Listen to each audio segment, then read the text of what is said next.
എൻ്റെ കൊച്ചു കൂട്ടുകാർക്കായി ഞാൻ ശ്രീഷ്മ. യൂട്യൂബിൽ എന്നെ സബ്സ്ക്രൈബ് ആൻഡ് ഷെയർ ചെയ്യൂ. ഇൻസ്റ്റാഗ്രാമിൽ ലൈക്ക് ആൻഡ് ഫോളോ ചെയ്യൂ. ഇന്ന് ഞാൻ കുരുക്ഷേത്ര യുദ്ധത്തിൽ നടന്നൊരു ചെറിയ കഥയുമായിട്ടാണ് വന്നിട്ടുള്ളത്. കുരുക്ഷേത്ര യുദ്ധം എന്താണെന്നറിയോ? മഹാഭാരത കാലത്ത് പാണ്ഡവരും കൗരവരും തമ്മിലുണ്ടായിരുന്ന മഹായുദ്ധമാണ് കുരുക്ഷേത്ര യുദ്ധം. കുരുക്ഷേത്ര യുദ്ധത്തിൽ അനവധി കാര്യങ്ങൾ നടന്നിട്ടുണ്ട്. അതിൽ ഓരോരോ കാര്യങ്ങൾ ഓരോ തവണയെ നമുക്ക് പറയാം.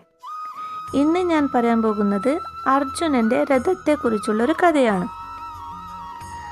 അപ്പോൾ കുരുക്ഷേത്ര യുദ്ധം നടക്കുമ്പോൾ അർജുനൻ്റെ സാരഥിയായിരുന്നത് ശ്രീകൃഷ്ണ ഭഗവാനായിരുന്നു. അർജുനൻ്റെ രഥത്തിൻ്റെ പേര് നന്ദിഘോഷ് എന്നായിരുന്നു. പിന്നെ കപിൽ ത്വജ എന്ന പേര് കൂടി ആ രഥത്തിനുണ്ട്.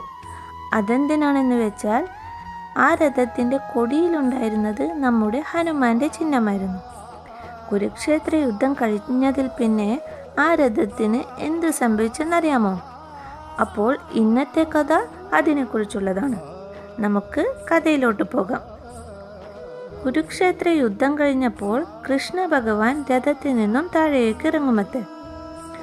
അങ്ങനെ അർജുനനോടും രഥത്തിൽ നിന്നും താഴേക്ക് ഇറങ്ങി വരാൻ വേണ്ടി പറയും. എന്നിട്ട് രഥത്തിൻ്റെ മേലെ ഹനുമാന്റെ ചിഹ്നമുള്ള കൊടിയിൽ നോക്കി കൈകൂപ്പി നമസ്കരിക്കുമത്രേ. ആ സമയം അവിടെ ഭഗവാൻ ശ്രീകൃഷ്ണൻ്റെ മുന്നിൽ ഹനുമാൻ പ്രത്യക്ഷനാകും. എന്നിട്ട് ഭക്തിപൂർവ്വം ശ്രീകൃഷ്ണ ഭഗവാനെ നമിച്ച് അവിടെ നിന്നും യാത്രയാകും. അപ്പോൾ അവിടെ ഒരു ആശ്ചര്യം സംഭവിച്ചു. അതെന്താണെന്നറിയോ? ഹനുമാൻ ഇറങ്ങിപ്പോയ ആ നിമിഷം തന്നെ ആ രഥം കത്തിച്ചാമ്പലാകും. ഇതൊന്നും മനസ്സിലാകാതെ അർജുനൻ അവിടെ നിൽക്കുന്നുണ്ടായിരുന്നു. അങ്ങനെ അർജുനൻ കൃഷ്ണനോട് എന്താണ് ഇവിടെ സംഭവിച്ചത്, എനിക്കൊന്നും മനസ്സിലാകുന്നില്ലല്ലോ എന്ന് പറയും.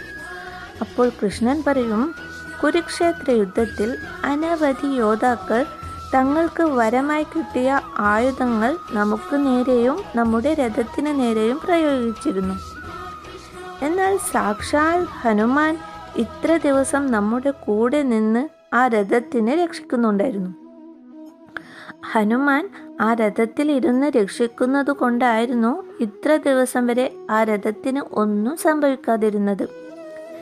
ഇതെല്ലാം ഒരു അത്ഭുതത്തോടെ കേട്ടിരുന്ന അർജുനൻ ഹനുമാനെ മനസ്സാൽ നമിച്ചു. എന്നിട്ട് ശ്രീകൃഷ്ണനെ സാഷ്ടാംഗം പ്രണമിച്ചു. ഇന്നത്തെ കഥ വളരെ അർത്ഥമുള്ളതാണ്. കാരണം നമ്മൾ അറിയാതെ തന്നെ നമ്മളെ കാക്കാൻ ആരെങ്കിലുമൊക്കെ ഉണ്ടാകും. ഇത് പ്രപഞ്ചത്തിൻ്റെ ഒരു സത്യമാണ്. അപ്പോൾ ഇന്നത്തെ കഥ എല്ലാവർക്കും ഇഷ്ടമായെന്ന് കരുതുന്നു. നമ്മുടെ ചാനൽ സബ്സ്ക്രൈബ് ആൻഡ് ഷെയർ ചെയ്യൂ എല്ലാവരും ഇപ്പോൾ തന്നെ. അടുത്ത കഥയുമായി വരുന്നതുവരെ എല്ലാവർക്കും bye. Take care. Thank U.